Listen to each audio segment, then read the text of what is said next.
Sami Zayn do the unthinkable and defeat Gunther twice in 1 year, this time for the world title? He had the chance to answer that question on Raw in a highly anticipated main event, and we also got the fallout from Bad Blood, Xavier Woods' quest for singles gold, and the latest chapter in the rivalry between Sheamus and Pete Dunne, all on the first 2-hour Raw since 2012. So let's get straight into things. And we started off with CM Punk battered but victorious following his war with Drew McIntyre inside Hell in a Cell. He thanked his fans, peers, and those who don't like him, and then said he was unsure of his future.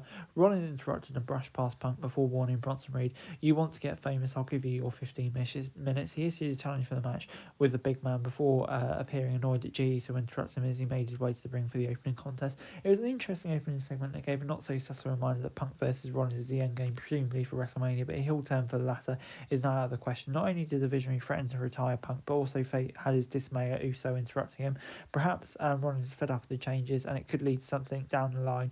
But yeah, an intriguing start to Raw. And our first match was Xavier Woods against Jey Uso, and Xavier Woods once again failed to win singles gold, with Jey Uso winning with a super kick and a splash. The match was shorter than expected, but showed enough of the Uso New Day chemistry to still be a solid entry into their legendary rivalry. Afterwards, a frustrated Woods refused a sign of respect from Uso and encouraged Kofi to join him in walking out.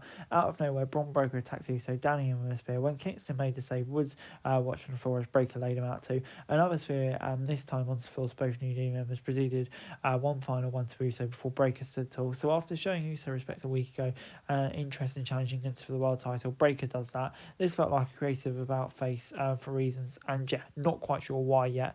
And the whole Woods thing just kind of felt like a bit of a sideshow here, which I'm not really sure is where it needs to be at the moment. So yeah, I'll give it 6 out of 10. Sheamus and Pete Dunne then wrote the latest and perhaps final chapter of their rivalry in a good old-fashioned Donnybrook match. The hard-hitting bout featuring Irish pub props such as bar whiskey barrels and a shillelagh and a cricket bat rolled through a commercial break before the Celtic Warriors delivered a white noise off a stack of whiskey barrels and threw 2 tables onto the floor. This is not enough to keep Dunne down, and the Bruiserweight produced 2 zip ties and bound his opponent's arms around behind his back. A running knee to the face stunned the former champ, but he recovered, delivered the bro for the win. This match was a fun brawl, but there's real questions over what WWE is doing Pete Dunne. They've had a bunch of strong baby faces, but at the moment Dunne's credibility is being hit, and that kind of needs to be corrected soon, you feel. But I thought the quality of the match is good, so you know, I'll still get a 7 out of 10.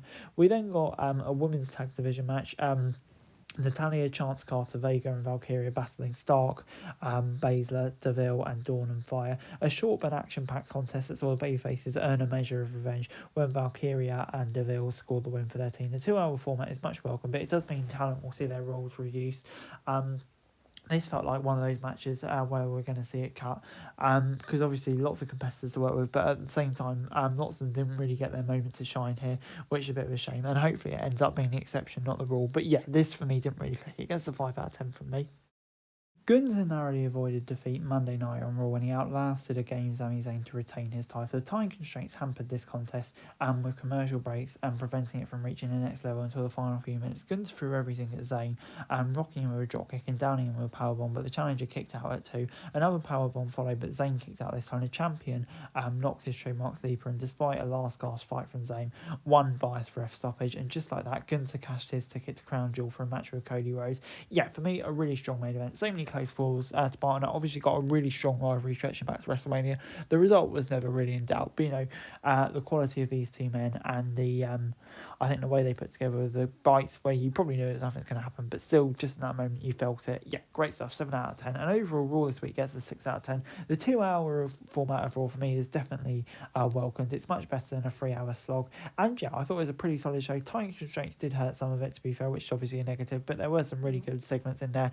I think we are building stuff with like Seth Rollins and CM Punk, and of course a strong main event too. Yeah, very intriguing few months coming up. Hey guys, that's it for this video. Thanks very much for watching. Remember to like, share, subscribe, follow us on our socials, link in the description below for daily wrestling news, meme and content. Subscribe to our other channels on screen right now, that'd be greatly appreciated. Thanks very much for watching. Peace out.